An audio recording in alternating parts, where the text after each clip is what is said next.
ரீசெண்டாக நடந்த சட்டசபை கவனஈர்ப்பு தீர்மானத்தில் லேட்டஸ்ட்டாக நடந்த ஒரு விஷயத்தில் அந்த சபையில் என்ன சொல்கிறாரு, ஒரு ஒரு அமைச்சர் என்ன சொல்கிறாரு, பைபிளுக்கு மேலே முதலமைச்சர் கொண்டு போய் வைக்க ட்ரை பண்ணுறாரு. அப்போ அங்கே பிள்ளை ஆகுது அப்படின்னு பார்க்குறோம். இப்படி என்ன லாஜிக் அப்படின்னு பார்த்தா, அவர் சொல்கிறாரு, கேட்காமலே முதலமைச்சர் செய்கிறாரு.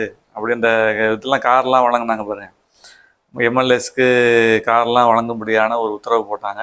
அதுக்கு மாதம் 75,000 அதுக்கான செலவினங்களுக்கு இதெல்லாம் சொல்ல அந்த சட்டசபை கூட்டத்தில் அவர் சொல்கிறார். அந்த அமைச்சர், ஒரு அமைச்சர் சொல்கிறாரு, அதாவது கேட்காமலே முதலமைச்சர் செய்கிறார், ஆகவே பைபிளில் கேளுங்கள் தரப்படும் தான் இருக்குது, ஆனால் முதலமைச்சர் வந்து கேட்காமலே செய்கிறார் அப்படின்னும் போது, அப்போ இந்த கடவுளுக்கு மேலே முதலமைச்சரா, பைபிளுக்கு மேலே முதலமைச்சரா, மனுஷரா அப்படின்னு ஒரு கேள்வி வருது இல்லையா? அப்படி கிடையாது.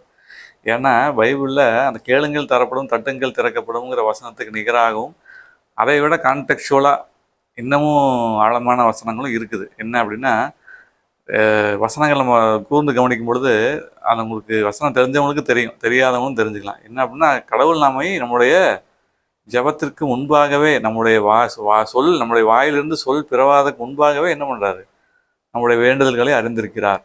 அதன் காலத்திலே நேர்த்தியாக செய்கிற தேவன். இதெல்லாம் வசனங்களே இருக்குது, பைபிள்லேயே இருக்குது. அப்போ அதன் காலத்தில் அவருக்கு என்ன தேவைங்கிறது நம்மளுடைய வாயிலிருந்து சொல் பிறவாதற்கு முன்பாகவே என்ன பண்ணுறாரு, கடவுள் வந்து அறிந்திருக்கிறார். இருந்த போதிலும் அவர் ஏன் வந்து கேளுங்கள் அப்படின்னு ஏன் சொல்கிறார் அப்படின்னா, கடவுள் ஏன் எதிர்பார்க்கிறார், ஜபத்தை எதிர்பார்க்கிறார், அப்போ எதுக்கு ஜபம் பண்ணணும் அப்படின்னு ஒரு கேள்வி இருக்கும் இல்லையா? கேட்காமலே வாயிலிருந்து சொல் பெறுவதற்கு முன்பாக ஆண்டவர் செஞ்சாங்க, எது கேட்கணும் அப்படின்னு கேள்வி இருக்கும். ஆனால் கேட்கணும்னு ஆண்டவர், ஒரு அப்பா அம்மா ஒரு பேரண்ட் இருக்கிறோம், பேரண்ட்ஸ் வந்து ஒரு ஃபேமிலியில் பிள்ளைகள் சில நேரங்களில் கேட்காமலே நம்ம பேரண்ட்ஸ் செய்வோம். அதே சமயத்தில் சில நேரங்களில் கேட்டு பெற்றுக்கொள்வது, தன் பிள்ளை தனக்கு என்ன வேணும்னு கேட்கணும். கடைக்கே கூட்டிகிட்டு போனால் என்ன வேணும்னு சொல்லுமா அப்படிம்போம், என்ன வேணும்னு சொல்லு, என்ன உனக்கு பிடிச்சிருக்கு சொல்லு. அப்போ என்ன ரிக்வஸ்ட் இருந்தாலும் அப்பா அம்மாட்ட சொல்லி பிள்ளைகள் கேட்டு வாங்குவதில் அப்பா அம்மாவுக்கு ஒரு மகிழ்ச்சி இருக்கும். அதே மாதிரி தான் கடவுளுக்கும் அதை கேட்டு வாயை திறந்து கேட்டு வாங்கணும்னு ஜெபத்திலே ஜெபம் அதற்கு மாத்திரமல்ல, கடவுளோடு உறவாடுவதற்கு தான் ஜெபம். அதுக்கப்புறம் அந்த அடுத்த படிநிலையில் என்ன இருக்குது அப்படின்னா, அதில் ரிக்வஸ்ட்டு நம்ம வேண்டுதல்களும் வைக்கலாம், விருப்பங்களையும் வைக்கலாம். அது ஆண்டவர் சித்தம் வந்து அவர் செய்வார். ஆனால் அது அவருடைய சித்தத்தோடு அது ஒத்துழைத்து இருக்கணும், தொடர்போடு இருக்கணும், அந்த சித்தத்தோடு காட்ஸ் வில்லோடு இருக்கணும் அப்படிங்கிறது அவர் எதிர்பார்ப்பார். அப்படி இருக்கும்போது எதுக்காக அந்த ஜபங்களை அவர் எதிர்பார்க்கிறார், நம்மளுடைய ஜபங்களை ஏன் கடவுள் எதிர்பார்க்கிறார்னா, அந்த உரிமையாக கேட்கணும். அப்போ கேட்காமே கொடுக்கணும்னு ஈகோஸ்டிக்காக நம்ம பிஹேவ் பண்ணக்கூடாதுல்ல. அப்போ அது ஒரு தலைக்கணம் ஆகிடுது இல்லையா? தலைக்கணம் வந்து அந்த பெருமை ஆகிடுது இல்லையா? அப்போ கேட்காமலே கடவுள் செய்யணும்னு நினைக்கிறது ஒரு தாழ்மை இல்லாத செயல் தானே. அப்போ அதுவும் மனுஷங்களுக்கு இருக்கக்கூடாது, கடவுள்கிட்ட கேட்டு வாங்கணும் அப்படிங்கிற தாழ்மை இருக்கணும். அதுதான் ரொம்ப முக்கியம். அப்போது நம்முடைய வாயிலிருந்து சொல் பெறுவதற்கு முன்பாகவே தேவன் அறிந்திருக்கிறாருங்கிற வசனம்னா இருக்குது. அப்போ அதை அறிந்து செய்கிற தேவனாக இருக்கிறார். காட்டு புஷ்பங்களை காட்டிலும் குருவிகளை காட்டிலும் நீங்கள், அதாவது நாம மனிதர்கள் உயர்ந்தவர்கள்.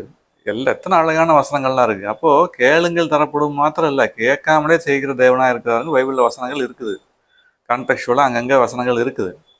துண்டாக ஏதோ ஒன்று எடுத்துகிட்டு ஒரு வசனத்தை எடுத்துகிட்டு அதுதான் ஃபுல் பைபிள் அப்படின்னு நினைக்கக்கூடாது.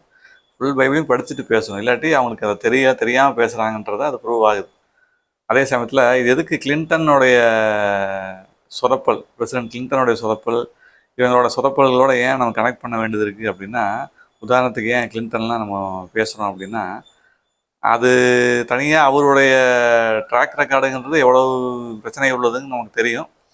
ஆனால் அதே சமயத்தில் அவர் வந்து அந்த ரொம்ப அப்பட்டமான விஷயங்களை அவங்க வந்து அதை வந்து சொல்லாமல் இன்னுமே வந்து தெரியாத விஷயங்கள் இருக்கும் இல்லையா? இப்போ அவர் செய்த சொதப்பல் தெரியாத விஷயங்கள் இருக்கும் இல்லையா? அப்பட்டமாக தெரிஞ்ச விஷயங்கள் நமக்கு தெரியும். தெரியாத விஷயங்களில் ஒரு முக்கியமான விஷயம் என்னென்னா, அதாவது பிஸ்கட்னு சொல்லக்கூடிய நியூக்ளியர் லான்ச் கோட்ஸ்ன்னு சொல்லக்கூடிய நியூக்ளியர் ஸ்ட்ரைக் வந்து அமெரிக்கா பண்ணக்கூடிய பவர் அதுக்கிட்ட இருக்குது, அமெரிக்காட்ட இருக்குது. அமெரிக்கா நினச்சா உலகத்தையே அழிக்கலாம், அந்த அளவுக்கு அதுக்கிட்ட பவர்ஸ் இருக்குது.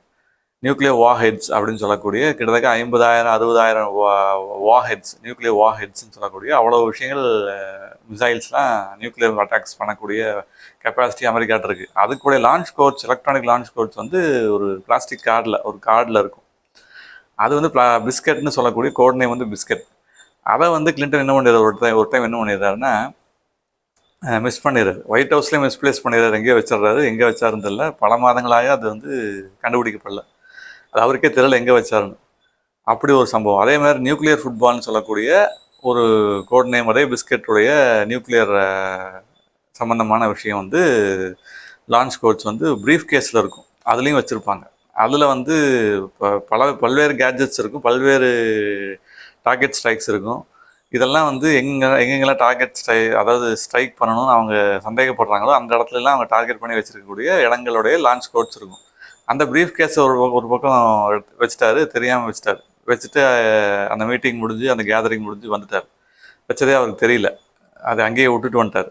அப்போ அது வந்து ஒரு ஏஜென்ட் வந்து, அவருடைய சீக்ரெட் ஏஜென்ட் வந்து போய் எடுத்துகிட்டு வந்து, இதெல்லாம் வந்து ஏன் சொல்கிறோம், கனெக்ட் பண்ணி சொல்கிறோம். ஜிம்மி கார்ட்டர் அப்படி தான் ட்ரை கிளீனிங்க்கு போட்டார் பிஸ்கட்டை வந்து நியூக்ளியர் லான்ச் கோட்ஸ் வந்து அவரோட சூட்லேயே வச்சுட்டு, அந்த சூட்லேயே பிளாஸ்டிக் கார்டை அந்த நியூக்ளியர் லான்ச் கோட்ஸ் கார்டை வந்து பிஸ்கட்டை வந்து சூட்லேயே வச்சுட்டு அதை ட்ரை கிளீனிங்க்கு போட்டார். அது போடப்பட்டுருச்சு, தெரியாமல் அது அதுக்குள்ளே இருந்திருக்குது.